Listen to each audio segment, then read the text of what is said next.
To the family, relatives, and friends, we, as members of the Benevolent and Protective Order of Elks, are here to pay tribute of affection and honor to our brother, Arnold Sukenik, who has passed through the shadows into everlasting peace.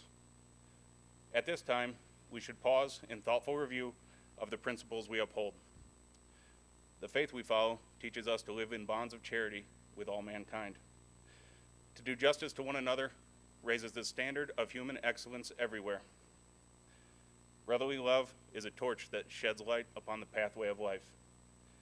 Fidelity inspires us to be true to one another and to treasure the memory of the departed.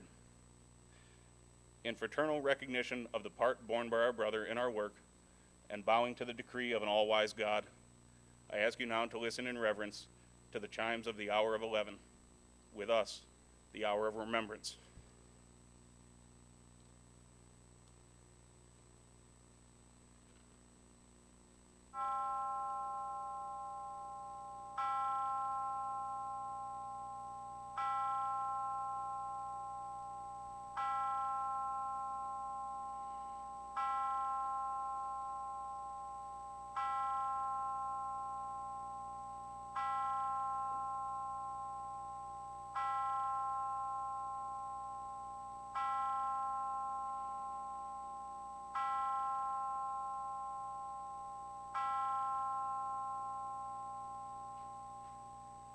Hour of recollection.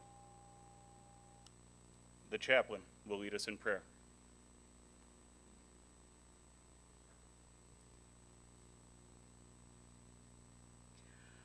Our Father, who art in heaven, we come to thee, the source of our common brotherhood, and humbly ask the blessing upon this service. May the passing of our brother inspire new devotion to the fraternal duties entrusted to our keeping. May those who mourn be comforted with thy tender love and mercy. From the darkness of this hour, lead us into the sunshine of thy presence. As thou art with us through life, so bring us at last where we are united in bonds of eternal peace.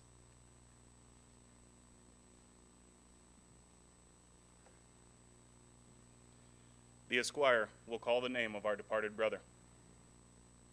Arnie Sukenik. In vain we call. He has passed into the light which is beyond the valley of the shadow of death. The places that have known him shall know him no more. And again we realized that in the midst of life we are in death, that he who watches over all our destinies will again, on the last great day, reunite the chain of brotherly love so recently broken.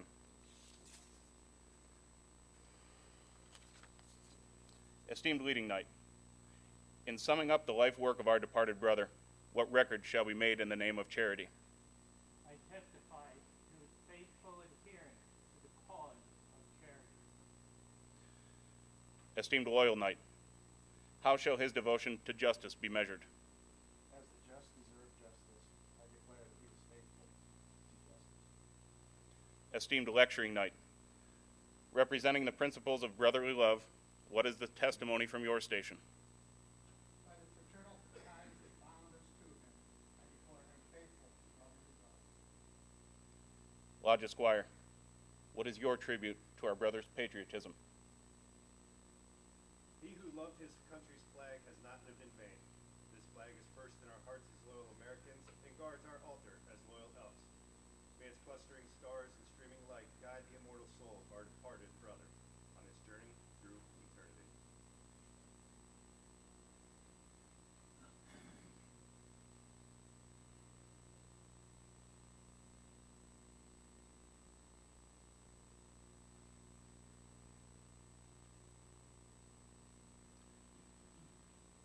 As tribute to his fidelity, I bring the unfading amaranth encircled by the clinging ivy. These tokens we deposit with him in enduring friendship, the amaranth typifying our belief in the immortality of the soul, and the ivy symbolizing brotherly love.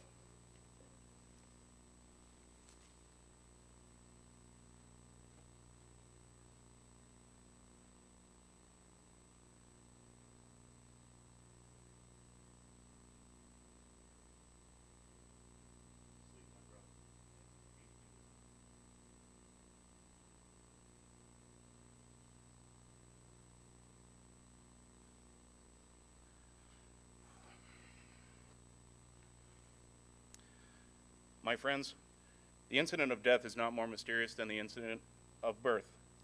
We were born to die, and we die that we may live.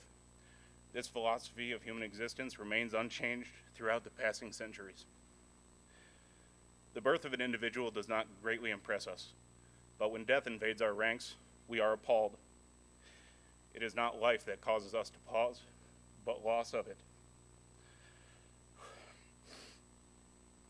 Likewise, a clinging faith in immortality has been our solace and our inspiration since first the flight of time began.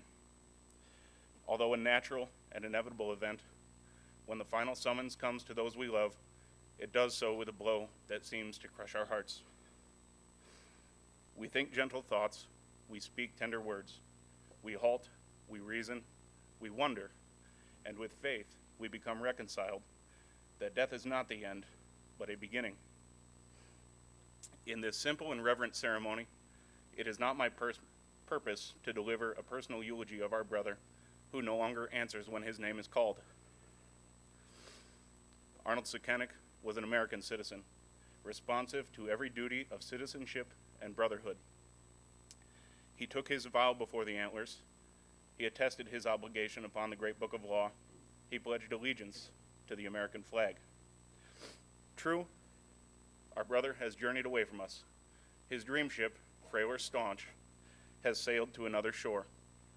The clock of his days has stopped. Upon its dial, the motionless shadows mark the hour of 11. With us, the golden hour of recollection.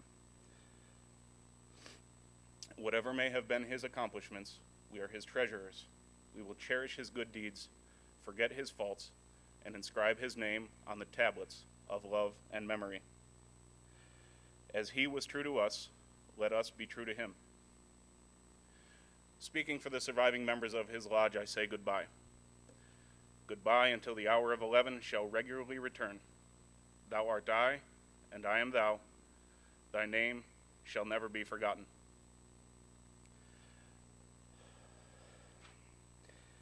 May we ever act towards one another with charity, justice, brotherly love, and fidelity.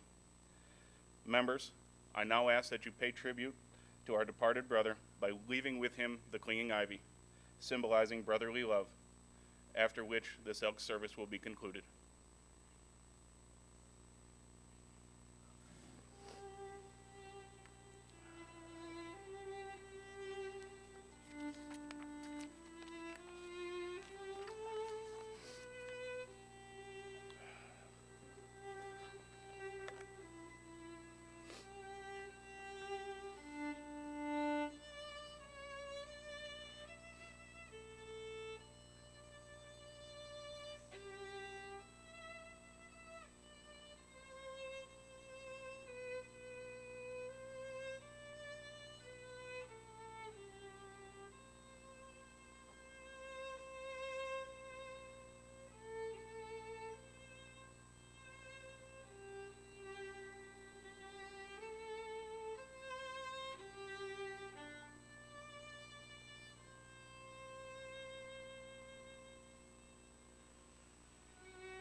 We begin our service remembering Arnold William Sukenik, Arnie, to all of us, as we turn into the book of Psalms for comfort. There it is written, Esayinai el heharim, me'ayin yavo Ezri me'im Adonai oseh shamayim va'aretz. I lift up my eyes to the mountains. What is the source of my help? My help comes from Adonai, maker of heaven and earth. God will not let your foot give way. Your protector will not slumber. Behold, the protector of Israel neither slumbers nor sleeps. God is your guardian. God is your protection at your right hand. The sun will not strike you by day, nor the moon by night. God will guard you from all harm and protect your being. Adonai yishmor tzeitecha uvoecha me'ata ve'ad olam. May the Eternal guard your soul in your going and your coming, now and forevermore. Mizmor LeDavid, Adonai roi lo echsar, benot desha yarbitzeni, al mei menuchot yinachaleni. The Lord is my shepherd, I shall not want. God makes me lie down in green pastures. God leads me beside still waters. God restores my soul. You lead me in right paths for the sake of your name. Even when I walk in the valley of the shadow of death, I shall fear no evil, for you are with me. With rod and staff you comfort me. You have set a table before me in the presence of my enemies. You have anointed my head with oil. My cup runneth over. Surely goodness and mercy shall follow me all the days of my life, and I shall dwell in the house of the Eternal forever.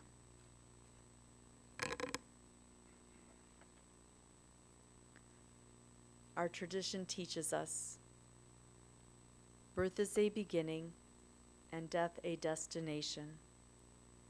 But life is a journey, a going, a growing from stage to stage, from childhood to maturity and youth to old age, from innocence to awareness and ignorance to knowing, from foolishness to discretion, and then perhaps to wisdom, from weakness to strength, or strength to weakness, and often back again, from health to sickness, and back we pray to health again, from offense to forgiveness, from loneliness to love, from joy to gratitude, from pain to compassion, from grief to understanding, from fear to faith, from defeat to defeat to defeat, until looking backward or ahead, we see that victory lies not at some high place along the way, but in having made the journey, stage by stage, a sacred pilgrimage. Birth is a beginning and death a destination, but life is a journey, a sacred pilgrimage made stage by stage to life everlasting. Death has summoned our beloved Arnie Sukenik. Our souls cry out unto you, O God. What are we? Are we the creatures of dust whose destiny is but to return to the dust from which we came? The ancient sage has taught us the spirit of the human being is the lamp of the eternal. Not even the darkness of death can extinguish the light which the eternal has kindled in the sanctuary of the human soul. Therefore, O God, we thank you in this solemn hour for that which was deathless in the life of our cherished Arnie, and which is now revealed to us in all of its beauty. For his love that united us in life and which death cannot sever.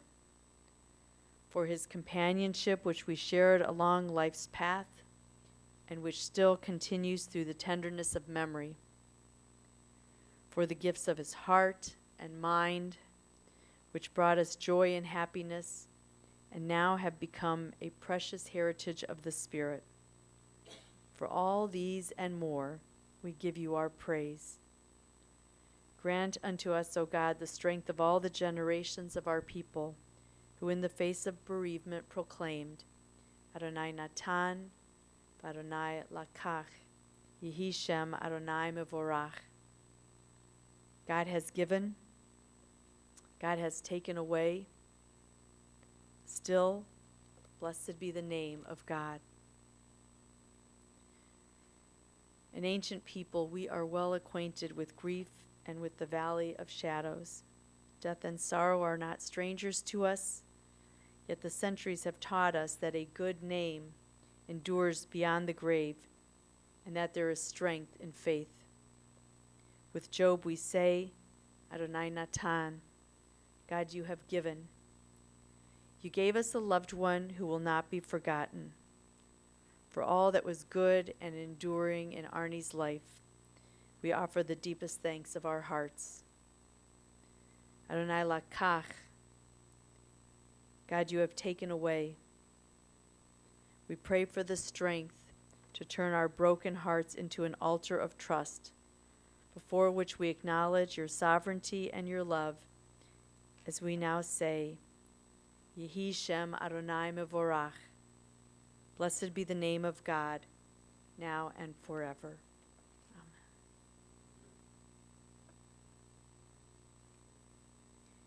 In the Bible, we read about the prophet Elijah. Elijah, who was forced to flee for his life. Tired and discouraged, he hid in a cave on Mount Sinai, waiting for a word from God. Came a roaring windstorm, splitting mountains, but the Bible assures us, Lo varuach Adonai, but God was not in the wind. Came an earthquake, and again the Bible asserts, Lo varash Adonai, God was not in the earthquake.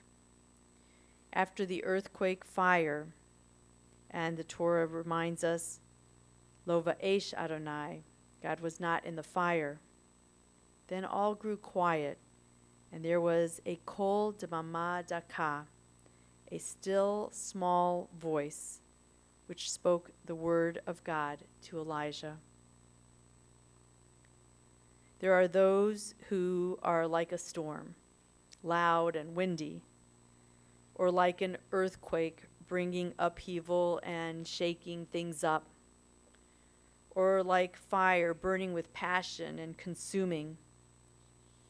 And there are others whose lives are a kol demama daka, a still, clear voice, quiet, humble, and modest. They are filled with kindness, with compassion, and with an abundance of love. In their gentle calmness, their lives bear witness to God's presence here on this earth. Arnie was the kol demama daka, the still, quiet voice of the conscience of this family, and with his friends and in his profession.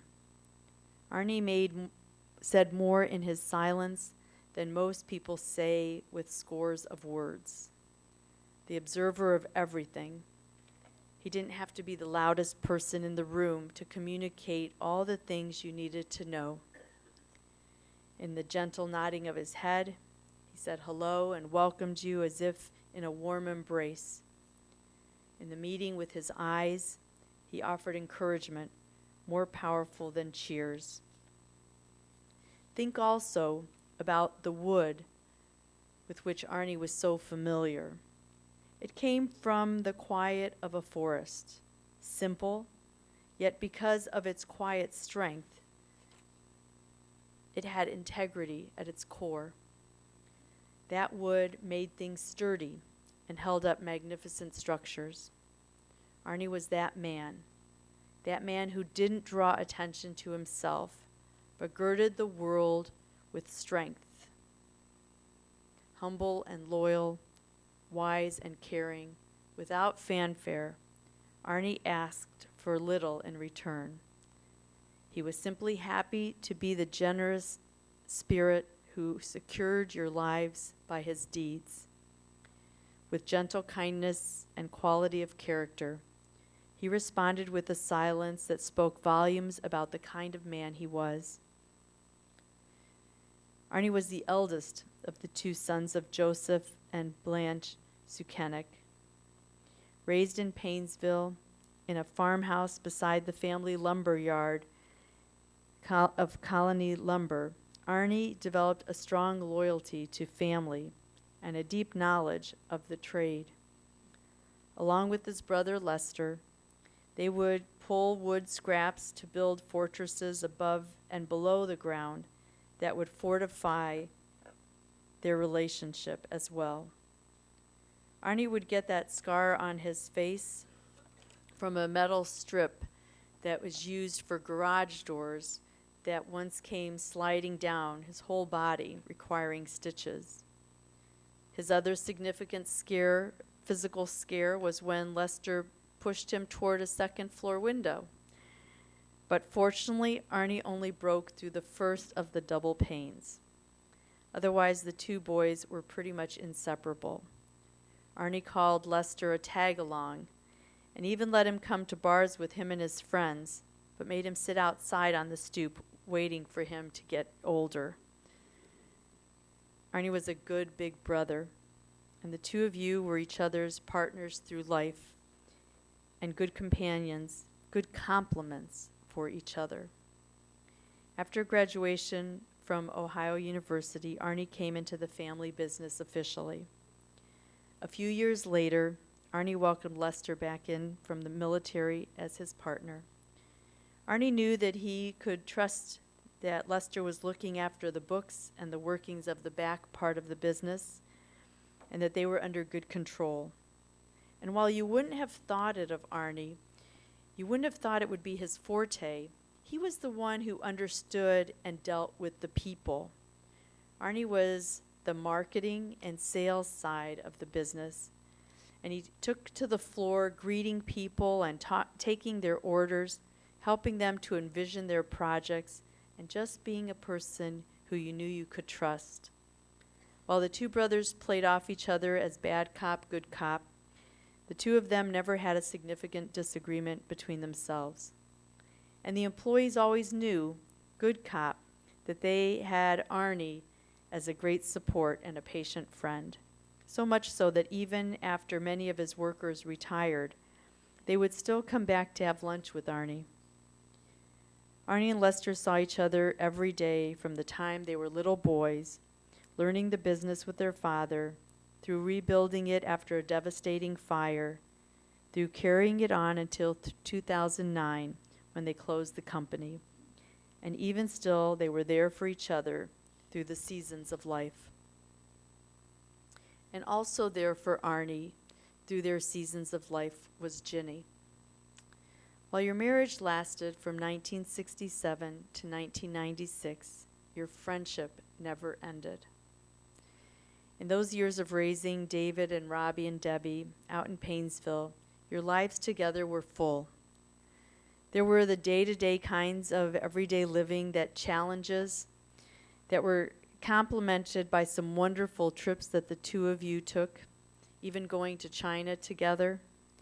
And there were also the many family trips around the states, especially out to see family in California. And family cruises were such a great way for everyone to find their own enjoyment. And Arnie loved going on those. But then there was that one time that Arnie couldn't find Debbie on the cruise. She'd gone off on an adventurous excursion with some boys, and it seemed the ship was ready to sail on without her. Turns out Debbie had forgotten to check in with the family when she returned. But you can imagine Arnie, who was the worrier in the family, was worried about his beautiful and not so little girl. Ginny, that was what made you and Arnie such a great team. Even after the two of you were no longer legally bound, you knew that Arnie had your back and was always looking out for your kids. I can remember numerous occasions in the sisterhood when you'd be honored and he would be there to support you, or times as the kids were growing up that he was there to celebrate and to be a part of your lives. And Arnie knew that all of you would be there for him. Arnie had a special way of listening, and he had a special ear for you, Ginny, when you had something to tell him and share with him. It wasn't just that public kind of stuff. You trusted each other to the point that Arnie would give you power of attorney and put his life in your hands, except when it came to driving. The two of you went to Chicago together often, but he always drove. As Arnie told David, his son David, you were the one woman he loved and the mother of his children. Arnie kept his family united from the earliest years to the very end. As kids, David and Robbie might test those loving boundaries sometimes. Your dad knew you even better than you knew yourselves. He knew about boys' energy and built you a fortress that was the envy of your friends, even with the zip line, way before the fancy zip line was a thing. He let you have your fun at the old farmhouse. He knew you were throwing some wild parties there. Eventually he announced, "The party's over, boys," and he moved back there and loved the comfort and the familiarity of the home in which he had grown up. Only occasionally, and because you boys no doubt deserved it many more times, testing the very outer limits of his patience, did he threaten to potchkey you. Having had you with him at the lumber yard, he was both teaching you the trade and he was instilling in you a discipline and a craft that you could take with you wherever you went. When David decided to go off to Japan to teach English and called home to say he wasn't happy there and wanted to come back, Arnie had the courage to tell you there wasn't a job for you at the lumber yard and you'd have to honor your commitment there. He knew what you needed before you even knew that you had a need to be away from the familiar and to try something different to get you out of your funk. In Hebrew, there's a lovely phrase, Mishaneh makom, mishaneh mazal. You change your place, you change your luck. You had a wonderful year and you came back ready for the next chapter with zeal. And you were ready to bring Anne into your relationship with your dad.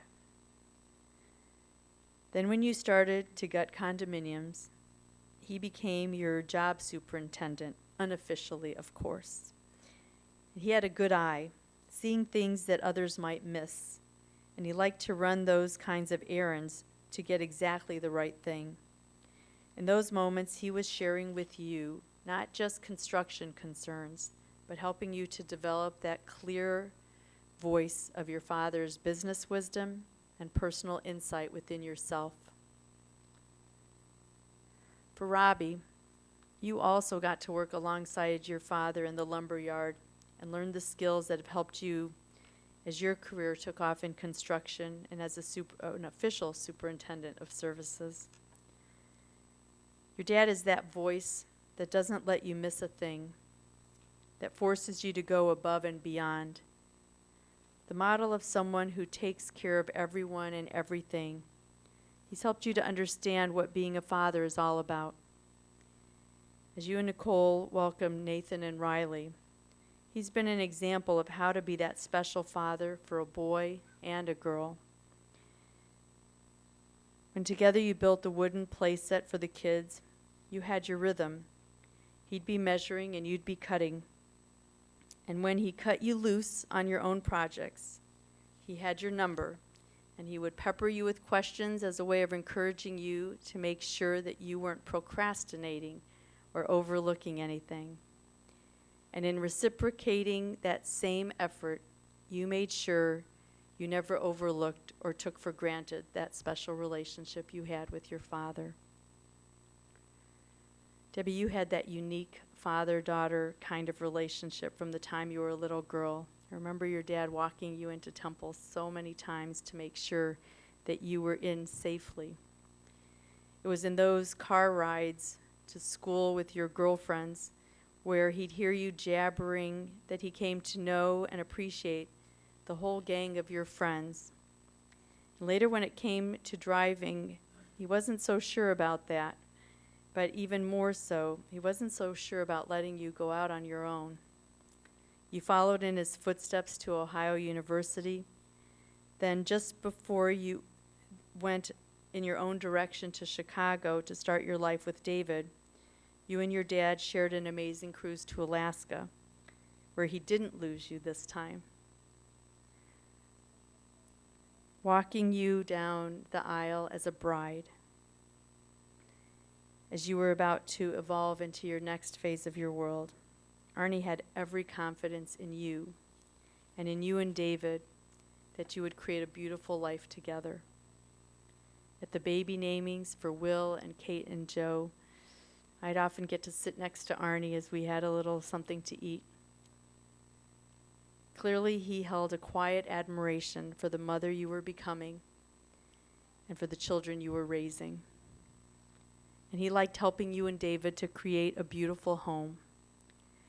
He was great at hanging pictures, and you kept a list of projects for him whenever he came to visit. His only request, David, was that you would invest in some proper tools. And he invested himself. He invested himself in all of his grandchildren. Whether it was in slumber parties at his place or coming to watch the kids at yours, Arnie created those wonderful memories for them. Times on the swing sets that he built, or finding just the right trinket or a $2 bill, family vacations that included the whole lot of you, or holiday dinners, Thanksgiving being amongst his favorite, where he'd make the turkey and carve it with satisfaction, and having the family all gather together were some of his favorite moments. All these little pieces of his life made for an especially full and fulfilling one. And Arnie shared his life with his friends from near and far. Unique amongst you, however, was his lifelong friend, David Levin. From their birth just a week apart, making for two Jewish guys in Painesville, going through your school together, including Ohio University, and then later as you became each other's business counsel, you'd meet over weekly dinners to reminisce and to go forward. You had the recent visits in the hospital, and you remain the godparents to each other's children. This friendship never faltered. He enjoyed his extended family, his sisters-in-law, his nephews and nieces, many of his cousins, and all of you knew that Arnie was there for you to offer assistance with a project or encouragement with a gentle word. Arnie had his group at the Elks Club, where he was an officer and an inner guard for over 50 years. That position was supposed to serve as the bouncer of people who didn't belong. But no doubt Arnie transformed it into the welcoming committee, and he certainly enjoyed welcoming his family there for dinners, for fish fries. He loved when you'd come so that he would be able to show you off. Arnie was a man of little fanfare. For a guy who knew just about everything there was to maintaining a home or office or business, he himself was a low-maintenance kind of guy. As long as he had a shirt pocket full of pens and his cherished chapstick, he was good to go. And that's the physical stuff that accompanies Arnie in this casket, made from the kind of wood he would be gratified to sell you.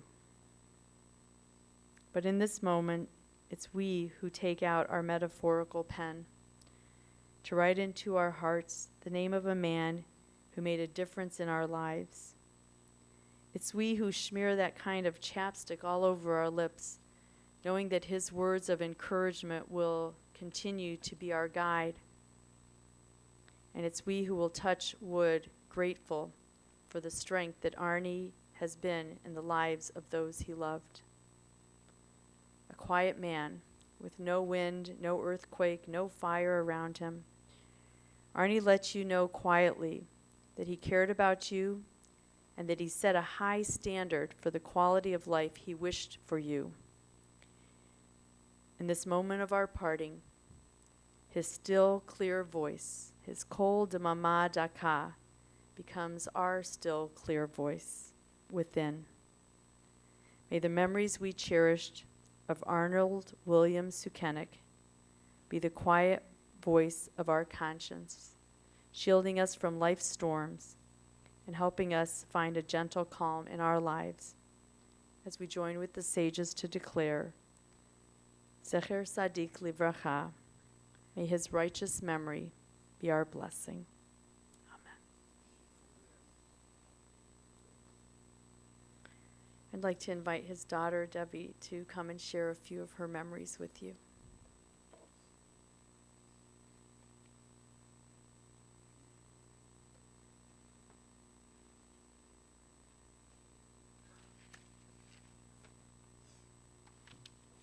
Dad lived a good life.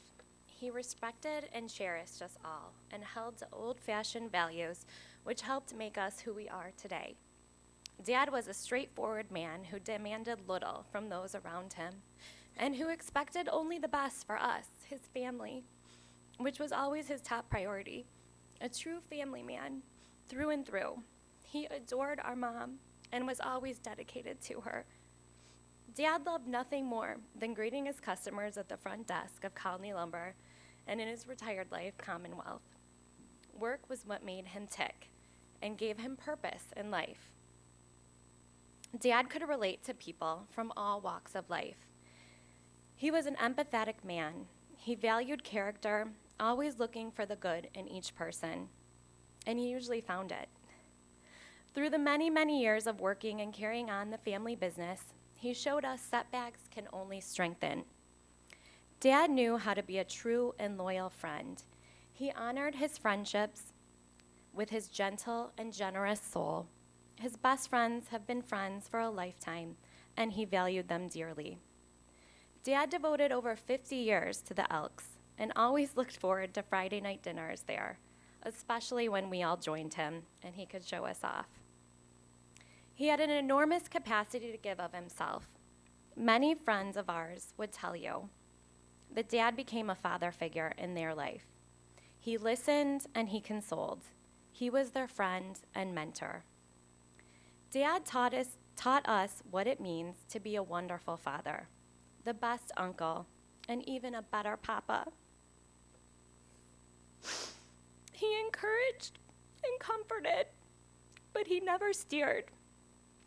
We all tested his patience, probably the boys more than me, but he always responded with the great gift of unconditional love. He was always there with a hanky to wipe up our tears. We will always be grateful for the influence he had on our lives and the lasting memories he's given us. To us, he was close to perfect, but not totally perfect. Dad, we're going to remember you for all your wonderful qualities and so much more. We're going to miss you like crazy. Your patience, decency, understanding, sincerity, and your kind soul will stay with us forever. So through our tears, let us see the blessings of knowing and loving you, a great man and the best father we could ever have.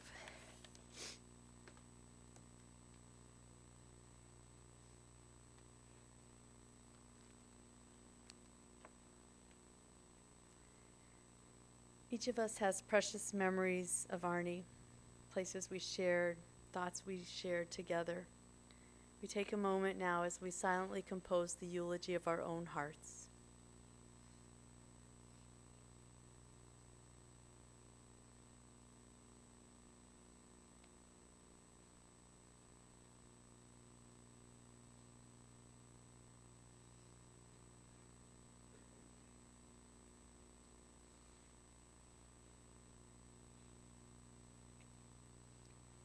Yehiyu l'ratzon imrei fi, v'hegyon libi lefanecha Adonai tzuri v'goali.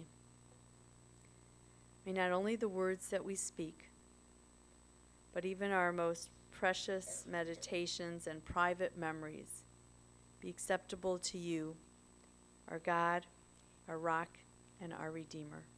Amen.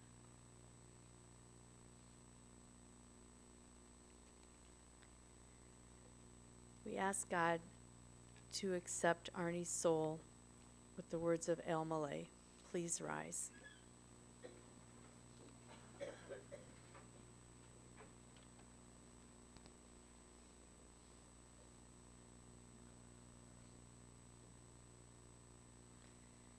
El Malay Rachamim, Shochein Ba'amaromim, Hamtzei Menucha Nechona Tachat Kanfei HaShechina, Im Kedoshim Utehorim, Kezohar Harakia Mazhirim, Et Nishmat Avram Velvel, Ben Yosef Veblima, Shehalach L'olamo. Baal Harachamim, Yastirehu Beseter Kanafav L'olamim, V'yitzror B'yitzror HaChaim Et Nishmato. Adonai hu nachalato, v'yanuach b'shalom al mishkavo v'nomar. Amen. O compassionate God, eternal Spirit of the universe, grant perfect rest in your sheltering presence to Avraham Velvel, son of Yosef and Blima, to Arnold William Sukenik, who has entered unto eternity. O God of mercy, let him find refuge in your eternal presence, and let his soul be bound up in the bond of everlasting life. God is his inheritance. May he rest in peace, and let us answer. Amen. You may be seated.